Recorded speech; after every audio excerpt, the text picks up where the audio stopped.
Welcome, everybody. It is Katie with Ria Health, and today I'm here with Stephen James. He is the founder at Sage Hill Counseling in Nashville and also the co-author of this book, Hope in the Age of Addiction, which this is why I reached out to you because I started reading this book and I loved it so much as a supplemental resource for people on recovery. So I just want to thank you, first of all, so much for taking time to speak with me. Oh, Katie, thank you so much. I really appreciate you asking. Yeah. So, first, I just want to dive in with you to really hear kind of a little bit about you and your work in the realm of addiction. Well, like all of us in the realm of addiction, it starts personally, right? I grew up in a home with addiction. I started my own recovery process in 1999. So that's been, as many of us have experienced, that's been some success and some setbacks. But every setback has been a learning opportunity, right, to grow more and become more of who I'm made to be. About 20 years ago, I went back to grad school and got a second profession as a therapist. And over the course of time, I built some counseling centers called Sage Hill Counseling, and there's three counseling centers, and we're outpatient individual counseling centers. I lead that. So, professionally, I've worked in treatment centers and on process groups there, and residential treatment centers. I've done all the things that those of us in the addiction field have done. Now I've written a book about it, right? So I think I've capped my profession. But personally, I've done a lot of work with professionals and executives professional athletes, executives, and businesses, and people leading things. And it has been so consistent in my work that a lot of high achieving, really good, moral driven people end up coping with the struggles of life and end up with their coping mechanism becoming a disabling addiction, right? And so I learned long ago that addicts are really great people. There are assholes that are addicts too, but it's not the addiction that makes them an asshole. It can, but there are great people that are addicts, and then there are not great people who are addicts, and there are great people who aren't addicts, and there are not great people who aren't addicts. Addiction's not the common denominator. So, but some of the best people I know are people who, are in addiction or in recovery. So. That's what I love about this book too. It talks about all kinds of addiction and shares stories of people who struggle with all kinds of addiction. And so it certainly doesn't discriminate. And I kind of just want to hear from you, like, who is this book for and why did you co-author it? Well, the why we co-authored, it's actually pretty interesting because my co-author, who's my friend Chip Dodd, and one of my mentors, we had a book contract to write two books. One was a parenting book called Parenting with Heart, and the second was supposed to be a parenting book. Yeah. Turns out it's an addiction book. After we wrote the parenting book, we looked at each other, the first one, and said, "We've got nothing more to say that's helpful. We've said what we can say." And what's most of our work been around? It's been around addiction, right? And so we pitched to the publisher, can we write a book on addiction, which they were resistant to. And I said, well, there's more addicts than parents, and they didn't know that. So we talked about that. But really was, Chip's been working in the recovery field for 30 years, me 20 years, and both our own personal recovery stories kind of informed our work. And so it's like, man, this is the book we need to write, but we don't want to write a how-to book. We really wanted to write a love letter to those who are in recovery, those who want to be in recovery, and those who love people who struggle with addiction. Like, that's what the book's about. I love that you describe it as a love letter because I was like so emotionally moved reading this book. There's just like the stories in here and the way it's presented. It's very, I think it can invoke deep healing in someone. Yeah, I hope so. Yeah, that was my experience reading it. So I highly recommend it. So can you, like, kind of practically, can you tell us, what is the definition of addiction and how does denial and dissociation work into addiction? Oh, yeah, you've read the book. Wow. Yeah. Okay. Sorry, I'm actually going to ask you about what's in here. That's great. Yeah. So I'll give the technical, boring definition of addiction, then I'll give like the practical one. Right. So the technical definition is a pathological relationship with a mood-altering substance or behavior that, in spite of negative consequences, I keep doing. Right. So it's something that makes me sick, whether I take it in or act it out, right? That I do this thing uh, for relief seeking purposes, right? And then over time, that thing ends up controlling me and ultimately will kill me if I don't stop doing it, right? And so, uh, kind of the common definition of addiction is there's this thing that I don't want to do that I keep doing, and I don't know why I keep doing it, no matter how hard I try to stop doing it. You know, whether that's uh, food issues, drug, alcohol issues, gambling issues, sex issues, phone addiction issues, workaholism issues, codependency issues, which is the core of what a lot of this stuff is, right? And so we kind of argue that everybody's an addict, you know, and so you're either an addict in recovery or you're an addict in denial, right? And so addiction functions on denial because it starts early, but for most of us, it starts early in our lives with the commitment. I can't see, I can't feel, I can't speak, I can't act. Like in order to be part of a family system, for a lot of us, or even a cultural system, we have to deny what we see, deny what we feel about what we see, deny what we think about what we see, deny what we want to do about what we see in order just to get along, right? And when and we will do that, every human being will do that in order to belong and matter. Right? That's exhausting though over time, right? So that denial of our own internal experiences and our denial of what's harming us externally, we've like, that's so exhausting and damaging. We have to have a coping mechanism. And so we turn to things that work for us uniquely, you know. Some of us like drugs and alcohol, some of us like performance, some of us like people management, and we turn to those things, and those things become so effective at making us feel relief that we do them more and more until they end up killing us or trying to kill us, you know. And so that the power of denial, and then the power of dissociation, which is like denial's the two-headed dog of Cervantes, you know, from Greek mythology. They're kind of, you know, twins of the same being, right? So dissociation is not even knowing about what's going on, like checking myself out, not being aware, staying unconscious, you know. And but humans, the heart of the human being is to not be in denial, and it's not to dissociate. So we always come back home, usually when we put our head on the pillow late at night, or the first thing we think of when we wake up in the morning, you know. um, Wow. And to yeah, be totally transparent, as I was reading this book and the bits you guys shared about how it can really start in childhood, it made me realize, like, I struggled with alcohol all through my 20s, but I was like, that started way before actually, because I remember binge eating as a kid and hiding food in my room or just numbing out on TV. I was like, oh my gosh, that was very eye-opening for me to read that yeah. part of the book. And helpful and necessary for you as a child to get through childhood, Yeah, right? it was. Yeah, it was my comfort. Yeah, yeah. I was talking with a person last week or 2 weeks ago who's coming to be aware of his need for help, right? He's in Wow. the, like, I'm starting to see my life's unmanageable. Could it be this thing I do is part of that process? You Ah, know? All right. I interesting. was like, yeah, I think it is. You know, I think, yeah, you've hit the nail on the head, you know? And what I said to him was, as we started tracing the history of this behavior in his life, that's become devastating to him. Yeah. You know, he got referred to me because he was going to lose his job if he didn't get help, right? So, uh, and thank goodness is the people that he works with believe in him so much they wanted him to get help before they just fired him. Like that's so rare and kind, you know. Uh, Yeah. but as we started tracing back the etymology of like this addiction that he's in, right? Mhm.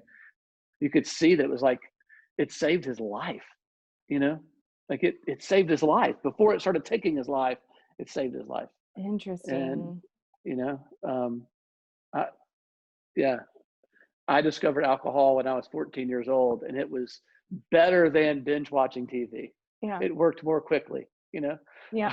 um, I had trouble getting it, but it worked more quickly. So I guess my next question would be, can you tell us what's happening on the brain when we're becoming addicted to a substance? Oh, so much. Like so much is happening in the brain. So here's the challenge with addiction. It's not just neurological / physiological. It's not just psychological, right? It's not just emotional. It's not just spiritual, right? It's all of that, right? Addiction is so difficult to treat and so difficult to heal from because we have to have an approach that touches the emotional, the spiritual, the physical, the neurochemical, like all that has to be into play, right?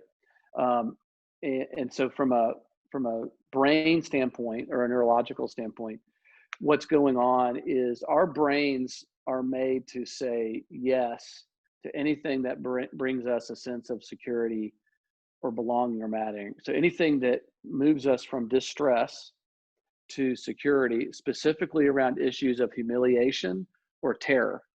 Okay. So shame or fear, right? Our brain is made to say yes, yes, yes, yes, yes, yes, yes to.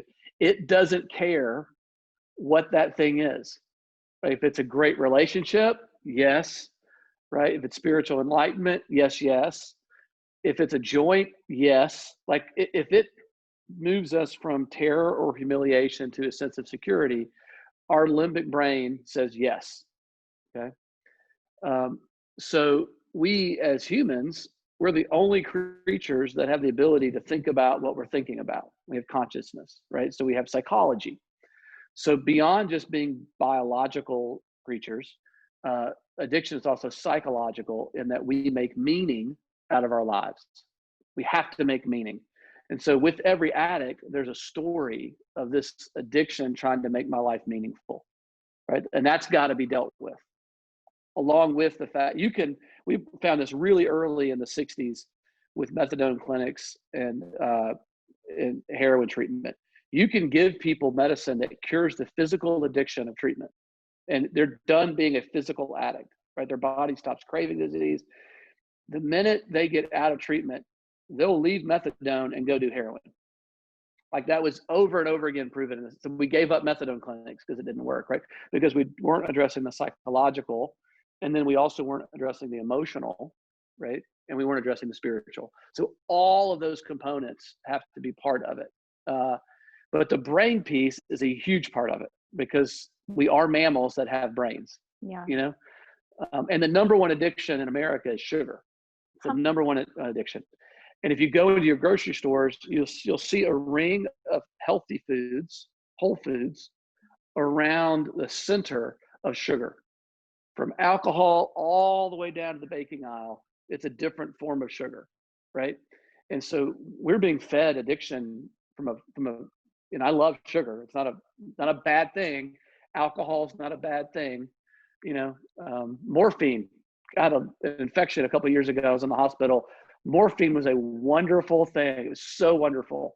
It's great. I loved it. I wish I could do it every day. I just can't, right? Yes, exactly. You know, so those are all good things. Like sex addiction is a great thing. Sex is a great thing. It's so great. It works as an addiction, right? Performance, affirmation, acceptance, acknowledgement is a great thing, where performance turns into addiction, right? So our brain will say yes. And so part of recovery is abstinence from the thing that was harming us, you know? So we can begin to stop the process of the brain in order to give ourselves time to make new pathways, new memories, new behaviors, new patterns, which takes some time, right? Yeah. So anything we can do to help arrest those neurological patterns in the brain is good, right? So abstinence is one.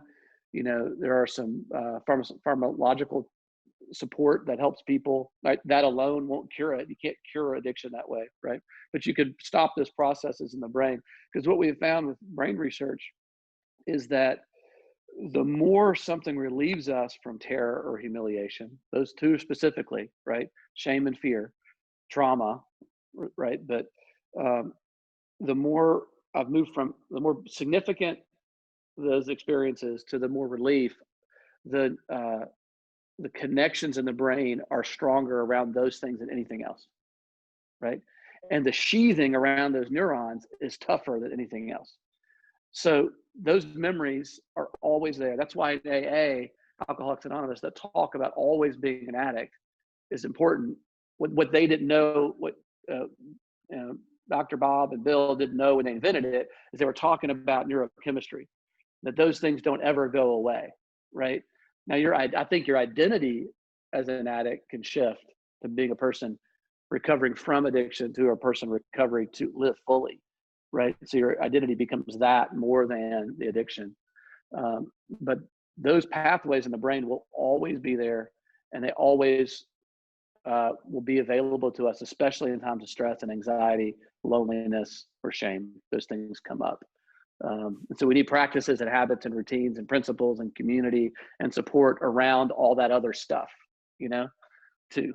Does that make sense? It makes perfect sense. And I'm so glad you're talking about this, because I know when I first reached out to you and told you, I use medication to help myself overcome alcohol addiction, you were like, yeah, like that's not something we fully support because that alone won't do it. And I kind of learned that the hard way, because I was not wanting to drink, but I was like, oh, I'm feeling all these emotions. What's going on? But I see that so often with people where perhaps they're not realizing how complicated their relationship to alcohol or substance is. So they are like, oh yeah, medication can help. But then they find that they don't want to drink, but they keep drinking anyway because it's this coping mechanism. So would you mind? It's also deeply rooted in the limbic brain and in the brainstem and in the physiology. Oh, sorry, I just made you disappear. There we go. Back. Okay, there we go. It's so deeply rooted in every facet of the human body that your thinking brain, your prefrontal lobe, your frontal cortex, your temporal lobes, you can't think your way out of addiction. It's not a thinking problem, right? It's not a morality problem. Like, it is at the deepest places. It's physiological, it's psychological, it's emotional and spiritual. Like, it's part of us that's not thinking. The best parts of human beings are not the thinking parts, right? Yeah. We talk about in this book and in other books that the best humans get is 4 years old. That's the best we get, right? Like, we're pure, we're honest, we're brave, we feel our feelings, we get over them quickly, like, That is so funny. Then, right? And then we start getting skills. We go to school and get skills, and then we get more skills, and we think our identities are skills. And then those of us in recovery have to realize it's about getting back to being a 4-year-old on a daily basis. It's actually what keeps us well, and I love what you said about, like, you stopped drinking.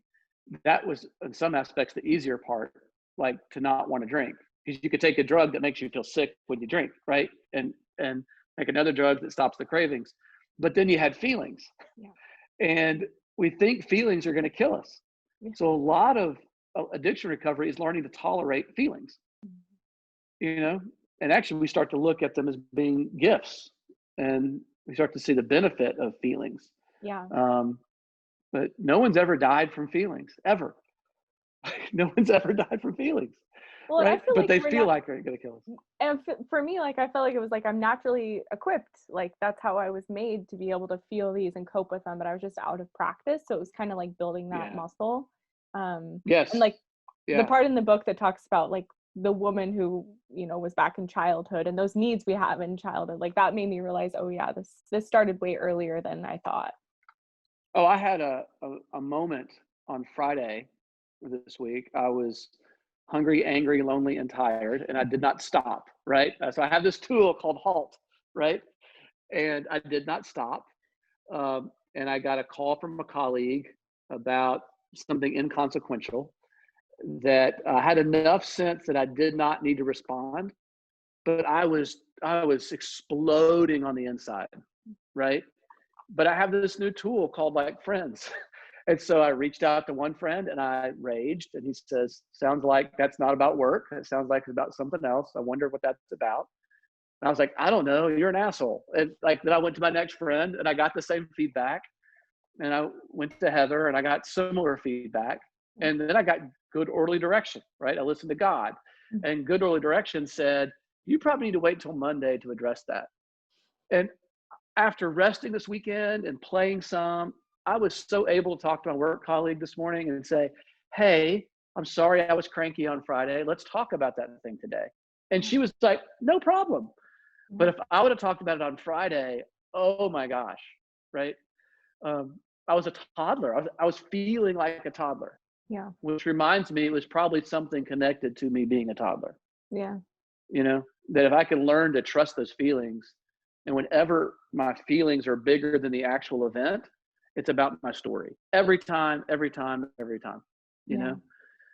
and getting that skill of like learning to feel my feelings, to tell the truth about them and give them over to the process and God, and God owns the process. Like that is the pathway to peace.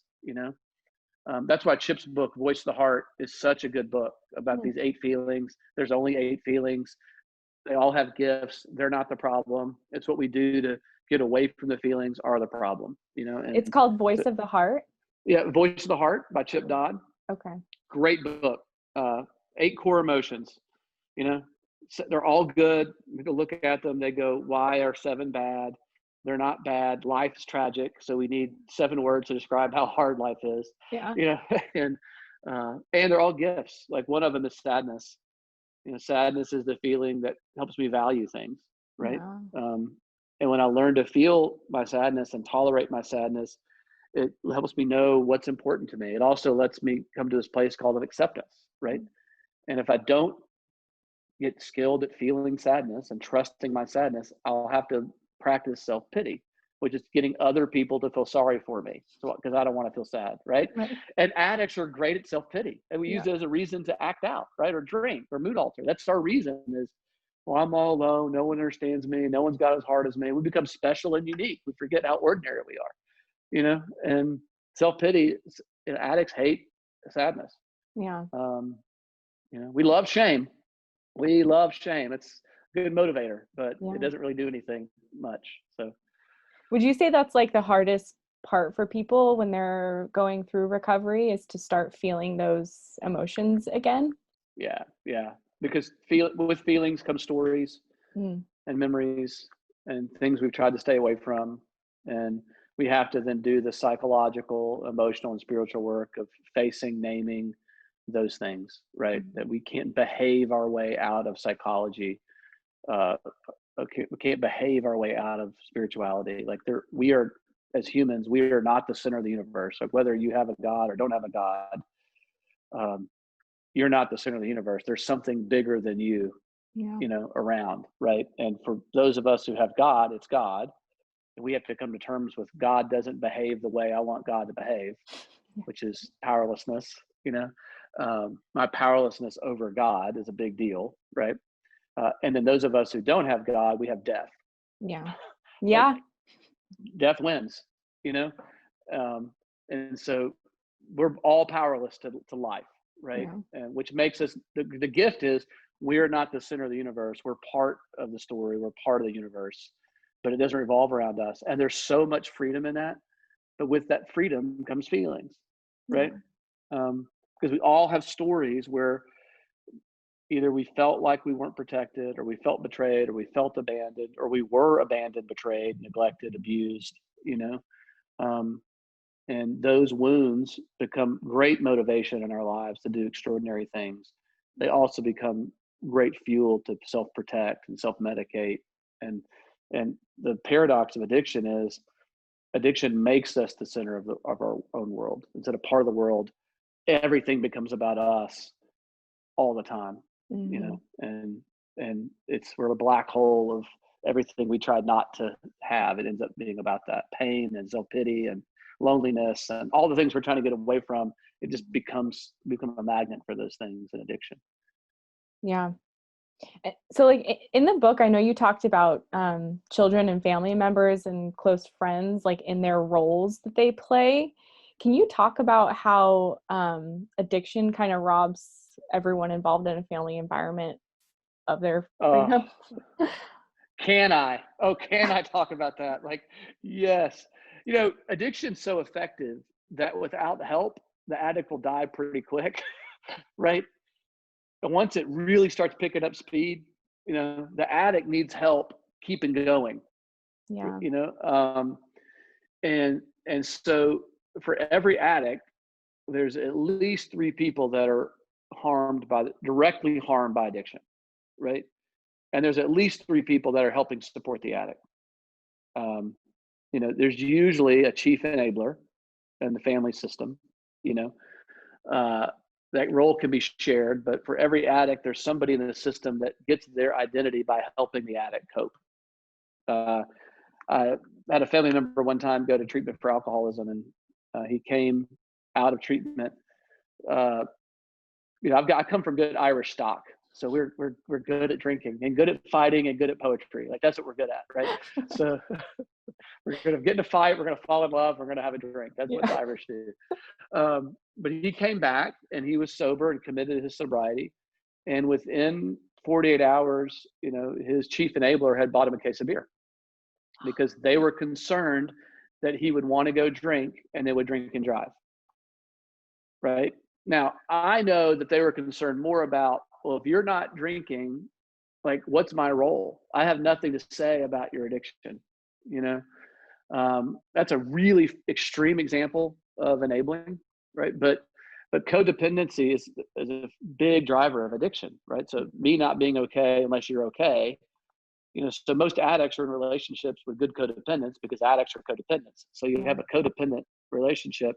As soon as the addict starts to get recovery and look for things outside of that relationship to make them okay, then the co-addict or the enabler starts to feel threatened, and so then they have their own issues to deal with, right? Their own side of the street.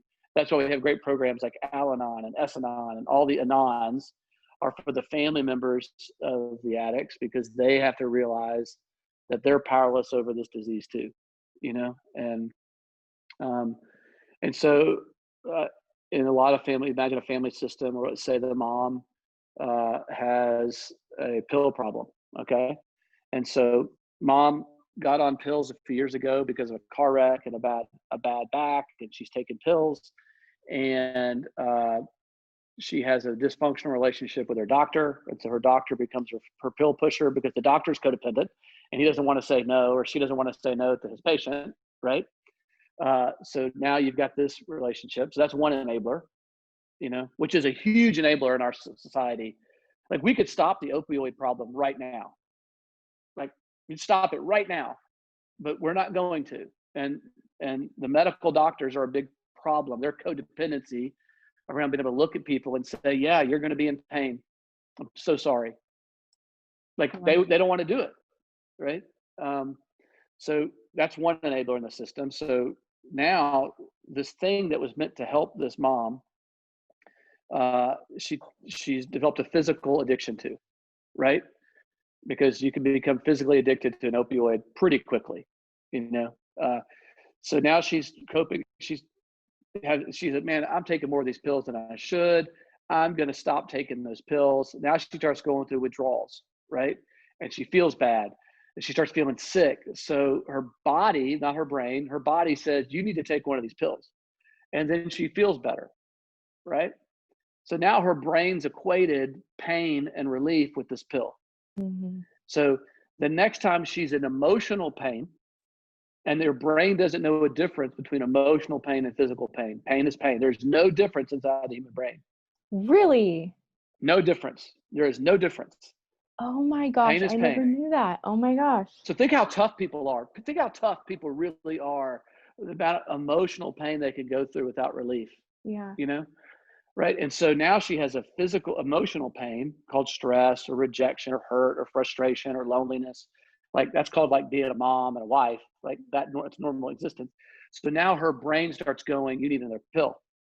So now she's taking a pill. So now her 3 or 4 pill a day prescription is grown to 12 pills a day, right? And so now she's judging her day on whether it's a good day or a bad day based on how many pills she has, right? But then it crosses a line where she's willing to unconsciously start a fight with her husband so she can take more pills, right? And then she picks up her kids while she's impaired. She leaves work, picks up her kids, and she's impaired. And she gets pulled over, and the police officer goes, she looks like she's impaired. And the police officer is wise enough to go, you're not taking those kids with you. You failed the blood alcohol test, but there's something going on here. I'm going to call your husband. And the husband shows up and says, oh no, she's just had a bad day. I'll take the kids, not a big deal, right? He's enabling the process, because who wants their wife to go to jail, right? Like, so you see how it all plays out. Or a child starts telling themselves, mommy's in a bad mood, it must be my fault. Because a kid can't think, mom's got an impaired relationship with opioids, right? The kid's not thinking that. They're thinking, mom's in a bad mood. I sometimes do things that she yells at. It must be me. So I'm going to start working really hard to be a good kid, Yeah. right? That's how the system starts to work to enable the addict, right? And it starts, that's that black hole I was talking about in addiction. It starts drawing everything around the addict into that black hole, and it's so powerful. It's so powerful. It's like now that I'm out of it, I just view it as this like trap I was literally stuck in that I didn't Yeah. even really realize I was stuck in. It's so powerful. Yeah. So since you're talking about that, like the family environment, how does the addiction of a parent affect the children in that case? Because I talk to a lot of people who are struggling themselves with addiction, whose parents were, and so I know that's a common thing. So I'm curious, can you talk a little bit about that? So there's probably a genetic, like, predisposition to addiction. There's probably that, right? We haven't found it, actually, but it's probably there, right? But we do know this. The study of epigenetics has taught us that under stress, certain genes are expressed, right? So a child that doesn't feel deep connection to a parent because a parent is preoccupied with either anxiety, shame, or preoccupied with mood altering, or just as emotionally vacant because they're mood altered, right? That child starts to go into distress. It can be subtle or it can be big. And those genes of distress and survival are turned on in a child, right? So cortisol level goes up, sensitivity to, so like shame, like cortisol, shame, exhaustion, the ability to feel pleasure or dopamine is now suppressed because cortisol is so high, right? And so just from a physiological standpoint, the child is primed to find something external to make themselves feel better, okay? Let's set that aside. Emotionally, the child starts to equate performance with identity. If I can make mom and dad feel good, then I'm safe and secure. So now we're raising codependence, right? And we have a phrase, I'm from the South, if you can't tell. We have a phrase in the South that says, if mama ain't happy, ain't nobody happy, And so I'm sure that's in other places too, but that's like Bible in the South. That's like the truth, And so this idea that the child's job is to make mom and dad okay, mom or dad okay. And then if they can't, the child's going to find some other system outside the family in order to fit in, right? And so now the child is split because mom and dad or mom or dad are caught in addiction. Now the child is feeling stressed, feeling lonely, is feeling like it needs to belong to it, like a person's in it. Like he or she needs to find a place to belong and matter. So it starts looking for ways to belong and matter outside the family system. Or it looks for ways inside the family system to belong and matter. I remember as a child my parents were fighting about money, me getting their checkbook, trying to solve their checkbook problem. They weren't fighting about money, I know now, right? Like they were fighting about all kinds of other things that showed up as money, But as a child, I didn't know that, And so I started like trying to be overly helpful and trying to save the family system. Do you think that has any direct relationship to me being a therapist, Right. and owning counseling centers? 100%, 100% it does, Or when I got married, not knowing how for the first 7 years of our marriage to tell Heather I was unhappy about anything, because I thought that if I mentioned what I was unhappy about, it would lead to all kinds of problems. I believed it was my job to keep our marriage happy. So I lived in denial of anything that didn't work for me. I tried to, but I couldn't stay in denial, right? And so like I brought that script into our family of my childhood, and I don't think my parents did anything malicious. They weren't malicious people, but they were also revolving around addiction, right, and denial. That goes back in their story as individuals, but also back to their parents see it on both sides, our grandparents, you could just see it, right? And, fortunately for me, I was the one to begin to break the cycle. Like it happened for me, like the grace entered my life in a different way. And it was wonderful for me. And, it's been great for my family. Right. But, I'm sure I'm messing my kids up though. Like, It's inevitable as part of the human experience, right? it's part of being a parent and screwing up your kids. It's the right. I have the right to screw my kids up, it's going to take them to tell me how I screwed them up though, like later. Yeah. The biggest gift they can give me is when my oldest child's in her 20s, early 20s, and she's out in the world enough now to know that we're pretty jacked up as a family. And so we've told her we're jacked up, like, hey, this is not normal. But now she's seeing how other people operate, and she's going, huh, y'all are really crazy. And which is the best gift she can tell us, right? It's like, yeah, this is how she's starting to find words to, this is what it was like to grow up with you buffoons, and that actually becomes the antidote to addiction is truth. Wow. And freedom and her ability to have feelings and still be part of the family and not have to manage our feelings. And, like that's great. Yeah. Right. So. Yeah. I know you talked about, oh, I'm sorry. Go ahead. No, you go ahead. I can ramble on all day, Katie. Well, it's related. I want to have you talk about the survival strategies because you kind of are alluding to that in the home environment. And so, what are some survival strategies, or why do we use them, and how do they keep us apart from how we were created by God? Yeah. So the underlying statement that this whole book is founded on is that life is tragic and God is faithful. Okay. So life is tragic. Scott Peck wrote in, his famous book. What was his book? Road Less Traveled. Scott Peck, his opening line in the Road Less Traveled is, life is difficult, and once we start to accept that life is difficult, life becomes less difficult. Does that make sense? It does. Right. And so starting with the idea that life is tragic, that it will break our hearts. There's nothing we can do to make life work out, right? It will continue to break our hearts. And at the same time, beauty and truth and love seem to flourish, and as Mr. Rogers says, like, whenever there's a tragedy, go look for the helpers because that's where they are, right? Like that those things somehow go together, that reconciling life is tragic and God is faithful is the work of mature people. Like, how do I reconcile that? And it's such an awful place.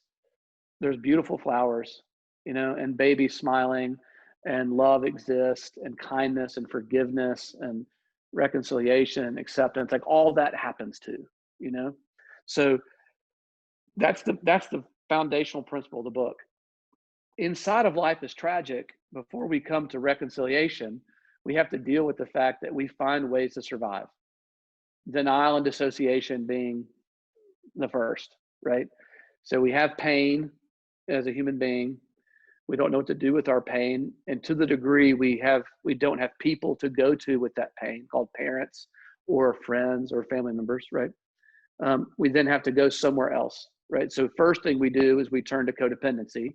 I'm going to try not to be myself to make the world work, right? We can't do that, right? So denial, dissociation, then codependency, that's exhausting, as I've said before. And then we turn to a relief-seeking behavior or substance, right? Some process, behavior, or substance that we ritualize over time that relieves us and helps us survive life, right? So, there are, in Korea, South Korea right now, there are adolescents dying from video game addiction, really phone addiction, yeah. And they die from dehydration. I heard about that. I'm not going to leave the game, right? So there are treatment centers in South Korea set up to get people off their phones. And as I say that, I'm looking in front of myself. I'm talking to you on my phone. I've got an Apple computer, an iPad mini, and an iPad Pro sitting right in front of me, right? Like these things were designed by social scientists to be addictive. If you've not watched the Netflix documentary Social Dilemma, like it will really spook you out. Yeah. I got off everything for about a week and a half, and it's like I'm an addict. Like it's so uh, like phone is something we turn to right away, you know, as a mood altering behavior, substance and behavior. It's a process addiction. It's a substance addiction because there's actually something I'm ingesting, and it's also behavioral. It's really complex, right? And my family growing up, food was one of the richest times we actually connected as a family. On a Friday night, we sometimes go out to eat as a family, and it would either end in despair and conflict, or it would end in like we actually got along together. So guess what's like a primary thing I continue to think about and struggle with on a daily basis, right? Is Woo. my food, right? It's necessary. It's so necessary, you know. Even the ritual of having a cup of tea or coffee, like just it's like, oh, you Yeah. know. And anybody who's ever withdrawn from caffeine swears they'll never drink caffeine again because the headaches are brutal, Oh yeah. you know, and it's highly addictive. It's, you know, nicotine, right? Nicotine's a beautiful drug. It sedates and stimulates at the same time. Like it does both. It hits both end of the neurological spectrum. It's like the only thing that does that like that is sex. Oh wow. Yeah, right. I mean, cocaine will get you up, you know, and downers will get you down, but very few things get you up and get you down at the same time, Oh wow. right? And so you start looking at like issues of the body can become highly addictive, right? So when we move from codependency, we start looking for things that help us manage our own existence, right? And until we find out that we can't manage our own existence, we're made just to live through it and in relationship, right? And so those survival mechanisms of denial, dissociation, codependency, performance, right? Substances, behavior, ingestion, ritualistic things, like, you know, those are the way we survive. Right? The way to live is to go back the other way and return to how we're actually made, you know, as emotional and spiritual creatures first, right? We're made to be in relationship with ourselves, others, and God. And I don't think anybody can really have recovery from and move to recovery to their life, which are separate things. There's a lot of people who are sober, you know, and are still assholes. There's a few people who are like recovering from, right? But there's even fewer people who are recovering to a full life, right? And so when we return to our emotional and spiritual heritage of being made for relationship with ourselves, or made for relationship with others, and made for relationship with God, that opens the door to our lives being more than we could ask or imagine, right? And we get to have a fuller, bigger life, which means we're going to experience more pain, And more you joy. know, and more joy, right? You Yeah. know, like those things actually cannot be separated, Yeah. you know? Um, and some of the most painful experiences I've had in my life are also some of the most rich and rewarding times where I've also experienced the most love and grace I've ever needed, you know? Um, you know, when I first began to become vulnerable about my life and where I've been, the love and acceptance I found from people's life was like, it was anathema. I didn't understand it. But then it became like a gift. It's like, wow, they love me for me. Like, you know, and then all of a sudden these other things started being less prominent, you know? And I started seeing like, wow, I think part of the recovery process is when addicts, we start seeing that our thing doesn't have as much power and we still do it. It's like, God, why it's like looking at a dirty ashtray going, I'm about to eat that. And I know it. It's like, okay. You know, like that's it's a great moment of enlightenment to go, I'm made for more than this. Right. Yeah. And so that road to recovery starts with me being a human being again. Like I feel, I need, I desire, I long, I hope, I want more than this, you know, and I need more than this. And I can't say no to what harms me until I'm saying yes to what I'm made for. Right. And a lot of addicts get stuck in no, no, no, no, no, because the things that they have to say yes to are actually take a risk. Like I might get my heart broken again, and I might get let down again. I might experience humiliation again, you know? And so I don't want that. Yeah. You know, AA is full of a bunch of dry drunks who are sober from alcohol, but have no emotional and spiritual sobriety. Right. And I don't want to be that person. Right. That's really what this book's about, is that the life that really we're made to live for is so much bigger than sobriety, so much bigger than abstinence, you know? Yeah, reading it, it really tugged on my heartstrings in that way. And Mm. that's what I loved so much about it. And I know you guys in the book talk about the map to freedom. And so just to kind of start, wrapping up, how can a person work toward freedom from addiction? What are Yeah, some yeah. steps they can take? And yeah, if you want to talk about the map of freedom. I'll try. It's got this switchback kind of movement thing in it, but it starts with like feeling your feelings. That's what it starts with, right? Am I willing to feel my feelings, right? Am I willing to tell the truth to myself and at least one other trustworthy person about my feelings? Like, that's hard. So hard. So Being hard. vulnerable out of an addiction, that's like, it's the scariest thing as a grown person. It's like, I don't want to be Yeah. vulnerable. Yeah. Yeah. Yeah. I don't want to feel like I'm four again. Yeah. Like, that's it. Um, the, and addiction is, unwillingness to be vulnerable to feelings. That's what it is. It's a practiced unwillingness to be vulnerable to feelings. So if I feel my feelings and I tell my truth about them to myself first and to another trustworthy person who then can tell me how full of shit I am, like that's part of the process, right? Then I'm left to give it to God or give it to the process, something bigger than me that's going to restore me to sanity. I've got to ask for help, right? Then that leads me to getting myself back. But that process that I turn to actually leads me to getting myself back, getting back to who I was, getting back to what I'm made to be, people giving me what they've received that'll help me, right? Hope, encouragement, freedom, tools, like all that stuff. Then I can practice being myself, right? Which is a whole other practice, right? On this map to freedom. Like, how do I be me? How do I set boundaries? Well, apparently pretty badly at first, right? Like, why would I use a paragraph when the word yes or no would do? Like, because I'm crazy, so so I have to practice being me, right? And then I practice giving myself away, right? So feel your feelings, tell the truth, give it to the process. Then I get to get me, be me. Then I can give myself away, right? Then I get to live fully, which is awesome. Like, so it begins a gift of all that. Then I get to love deeply, right? So I'm not just loving shallowly. Now I'm loving deeply. And then I get to lead well, because then I get to recognize that my life is more about other people than me. So I start living out like generosity. I start living out temperance. I start living out love. I start kindness, patience. I start to be able to be long suffering. Like, I start to have these traits in me that actually make the world a better place, right?